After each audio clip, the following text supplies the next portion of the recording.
¿Vale? Entonces, este es un problema un poco más complejo que los anteriores que hemos hecho de Biot-Savart. Básicamente, este es un problema de dos bobinas que comparten un mismo centro, están orientadas en la misma dirección, ¿sí? Son rectangulares ambas, pero una tiene lado 2D, la otra, digamos, un lado de... Mejor dicho, estas son dos bobinas, cada una con n vueltas, ¿sí? Y cada una tiene, digamos, no son bobinas cuadradas, sino bobinas rectangulares, ¿no? Entonces, para resolver este problema tenemos que partirlos por partes. Entonces, para resolver este problema,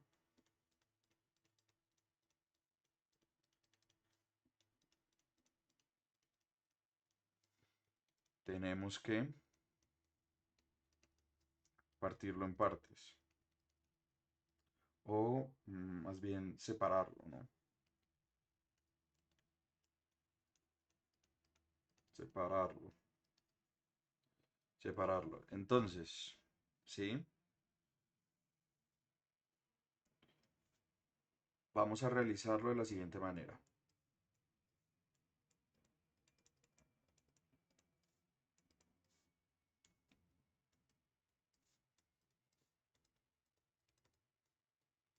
De la siguiente manera.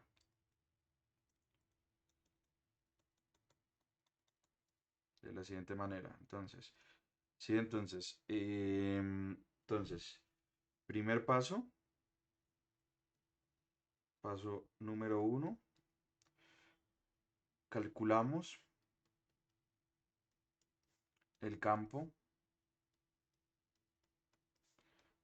del lado de longitud 2A, ¿sí? Del alambre de lado, entonces este sería el alambre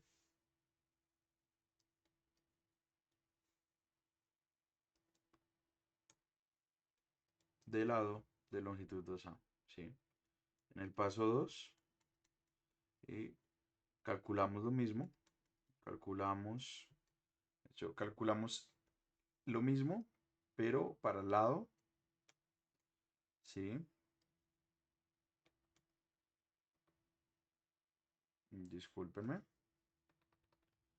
¿Qué vamos a hacer? Vamos a calcular exactamente esto mismo.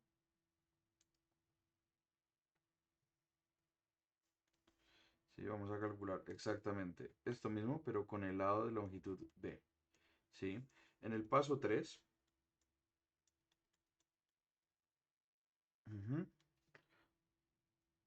multiplicamos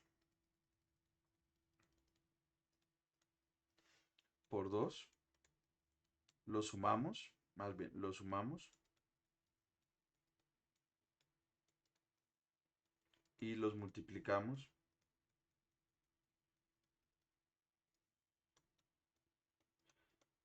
por, entonces, 2 por n por 2, ¿sí? Entonces, esto es número de lados con misma longitud en la espira.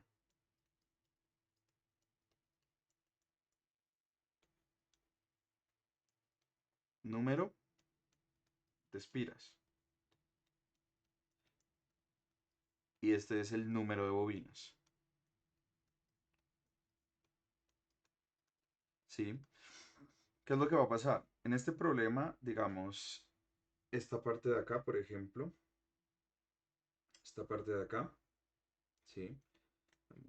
Este pedacito de acá va a generar un campo que comparte plano con su línea. Digamos, esta longitud, este pedazo del alambre, va a generar un campo que comparte plano con el propio alambre y el punto de medición, es decir, va a generar un campo así, ¿no? Pero este pedazo de acá va a generar otro campo así, ¿sí?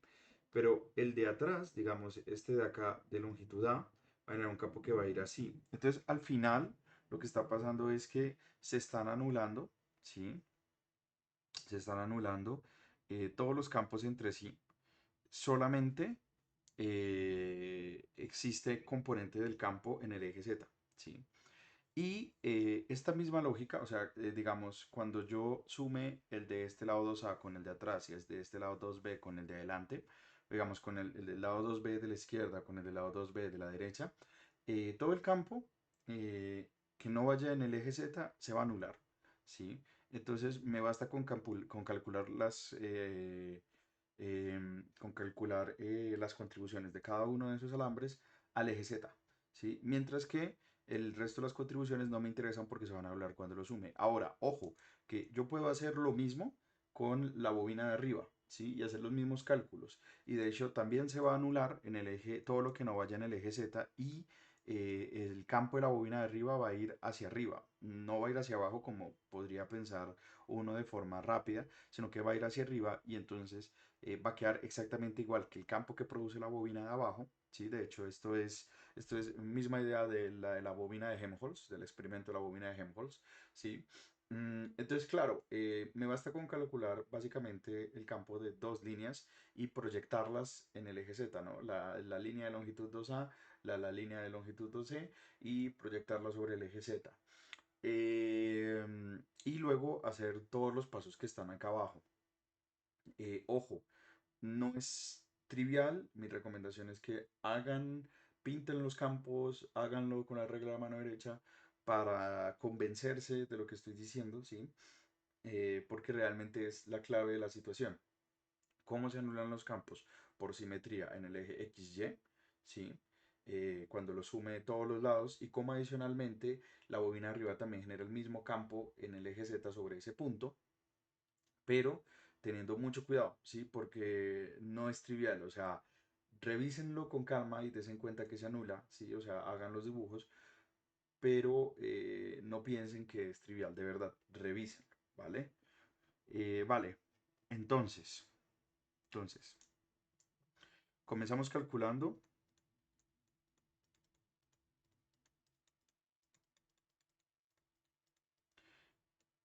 el campo de la línea de longitud 2A en el punto de medición.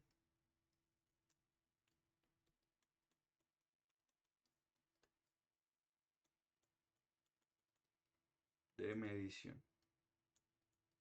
Es decir, la comienzo a calcular, eso es una línea como así, ¿sí? Yo por acá tendré el punto P.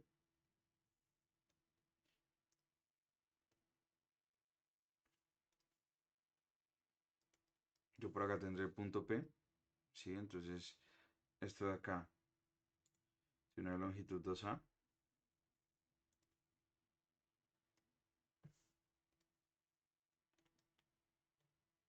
2A, ¿sí? Y entonces yo desde acá hasta acá tendré, por ejemplo,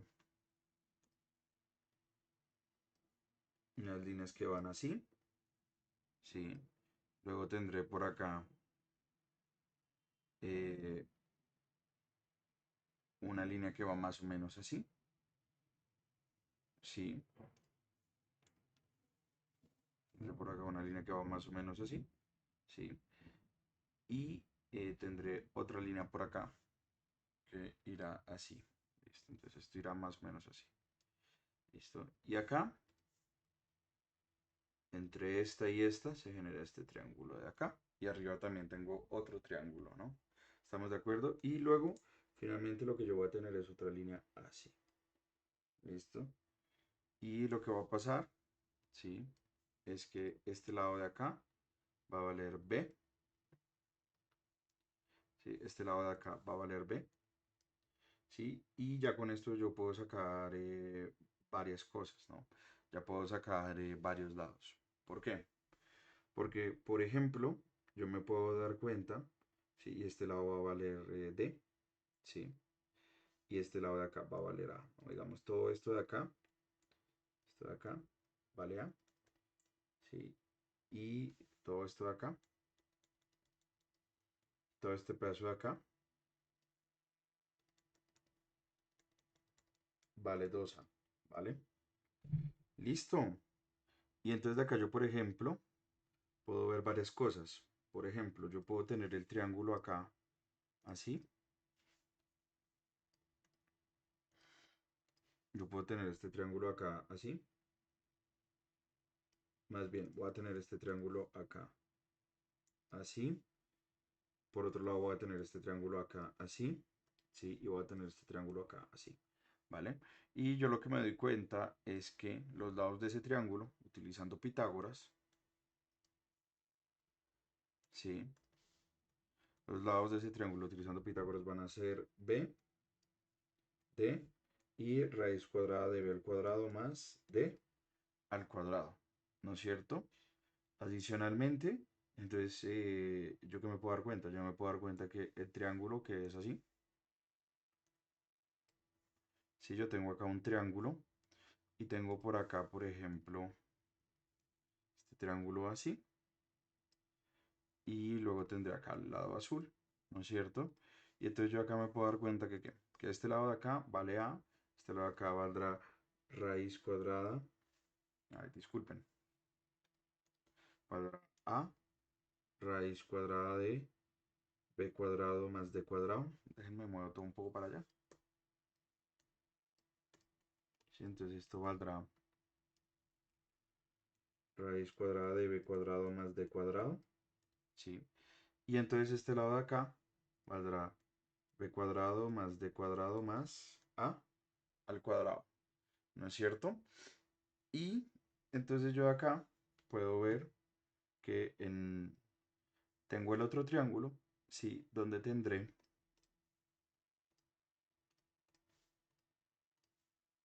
algo así, ¿no es cierto? Tendré...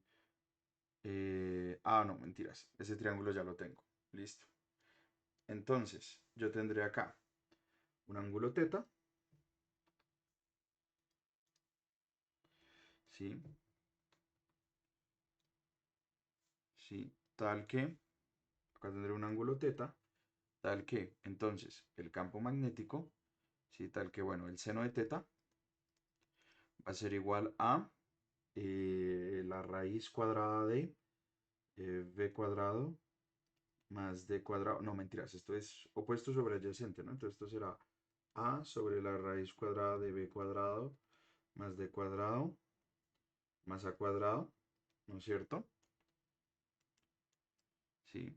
Y yo tengo que el campo magnético saldrá como en este sentido, ¿sí? Donde acá yo tendré un vector normal n, ¿sí? Y este n es la dirección normal al plano que contiene el punto de medición y la línea. ¿Listo? ¿Vale? ¿Estamos de acuerdo? Entonces,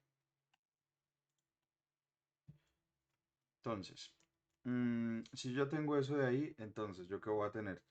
Yo voy a tener que, entonces el campo toma la forma.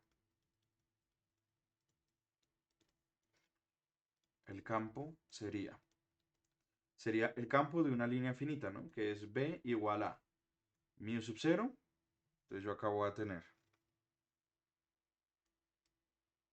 más bien, ¿sí? Va a ser mu sub 0 por I sobre 4pi por S, que es la distancia desde la línea hasta el punto de medición, que en este caso es la línea verde, ¿sí? Será esta línea verde de acá, ¿sí? Entonces será por S que va a ser la raíz cuadrada de b cuadrado más d cuadrado, ¿sí? Por el seno de teta 1, perdón, seno de teta 2 menos seno de teta 1, ¿sí? Donde en este caso teta 2 es igual a teta y teta 1 es igual a menos teta, ¿sí? Entonces esto simplemente será, y esto en la dirección normal al plano, entonces esto será mu sub 0 por i sobre 4pi por la raíz cuadrada de b cuadrado más al cuadrado por el seno de teta 2, seno de teta 1, es decir, seno de teta 1. ¿Qué es lo que pasa? Teta 1 es menos teta, ¿no? Y el seno de teta es una función impar, entonces seno de menos teta es menos seno de teta, pero acá hay un signo global, entonces esto simplemente va a ser dos veces el seno de teta, ¿sí? Y esto en la dirección normal, y entonces esto simplemente va a ser mu sub 0 por i sobre 2pi por la raíz cuadrada de b cuadrado más al cuadrado por el seno de teta en la dirección normal, pero el seno de teta ya lo conozco, es a, acá me hace falta una raíz, discúlpenme, a sobre la raíz cuadrada de b cuadrado más d cuadrado más a cuadrado en la dirección normal. ¿Listo?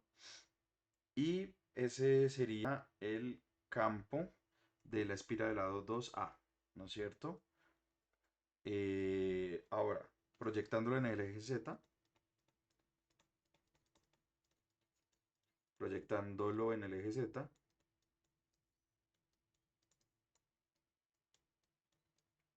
en el eje Z tenemos que, entonces, para proyectarlo en el eje Z, yo voy a recordar que ese campo está saliendo normal. ¿A qué? ¿Sí? Ese campo está saliendo normal ¿a qué? Entonces yo tengo este triángulo. De hecho, no, no es este triángulo, discúlpenme. Yo tengo, es este triángulo acá. Yo tengo este triángulo de acá. Sí, entonces yo tengo este triángulo acá. Sí, y el campo normal, digamos, el campo va en este sentido, ¿sí? Y entonces yo tendré acá un ángulo que por ejemplo voy a llamar alfa, de tal manera que ese alfa va a ser este mismo de acá, ¿no es cierto? Y entonces el b en z simplemente voy a hacer la norma de b por el coseno de alfa, es decir, en este caso va a ser la norma de b por el coseno de alfa que va a ser la adyacente sobre hipotenusa, es decir, b sobre la raíz de b cuadrado más d cuadrado, ¿no? Entonces, entonces el campo magnético del lado 2A, B de 2A proyectado en Z, va a ser igual a ¿qué?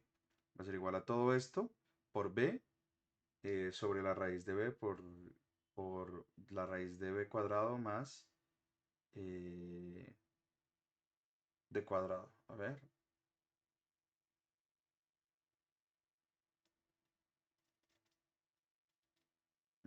Discúlpenme, acá cometí un error.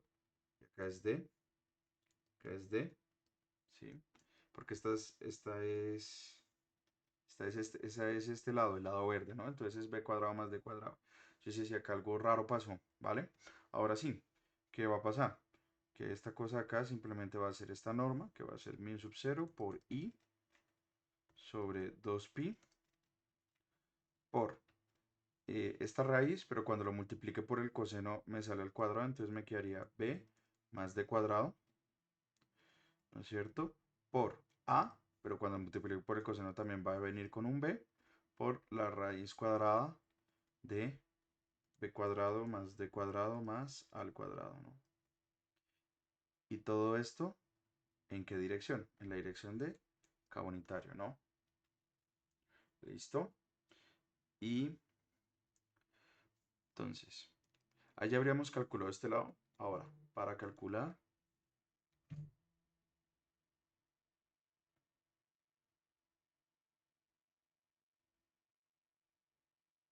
entonces para calcular el de lado 2b, solo tenemos que hacer el cambio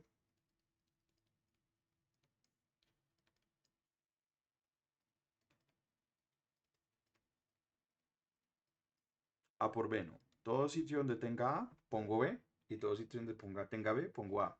Pues párense un momento a pensar lo que acabo de decir y convénzase.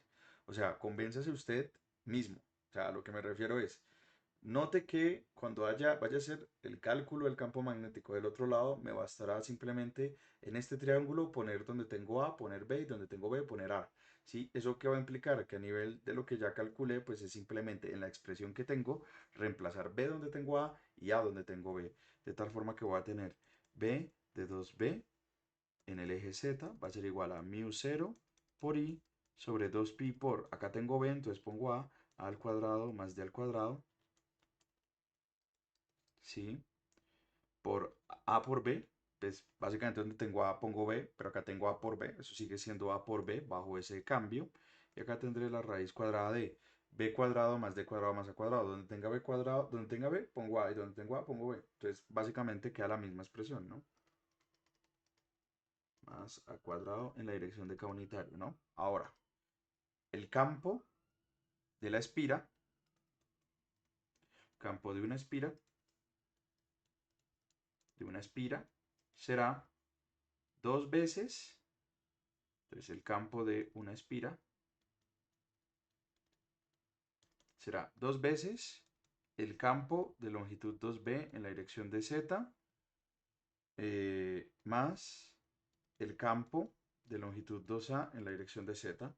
Y esto simplemente va a ser mu 0 por i sobre pi por la raíz cuadrada de b cuadrado más d cuadrado más a cuadrado por a por b, factor d, y esto en la dirección de k unitario, factor d 1 sobre a al cuadrado más d al cuadrado más 1 sobre b al cuadrado más d al cuadrado. Y con eso ya tendríamos, disculpen, con eso ya tendríamos cómo sería el campo de una espira, ¿no? Ahora, el campo, el campo total sería el campo total sería 2n por el b de una espira, ¿no es cierto? Y esto simplemente sería 2n por mu sub 0 por i por a por b sobre pi por la raíz cuadrada de b cuadrado más d cuadrado más a cuadrado por k unitario en la dirección de 1 sobre a al cuadrado más d, perdón, por k unitario por a al cuadrado más d al cuadrado más 1 sobre b al cuadrado más d al cuadrado. Y ya lo tendríamos, ¿no?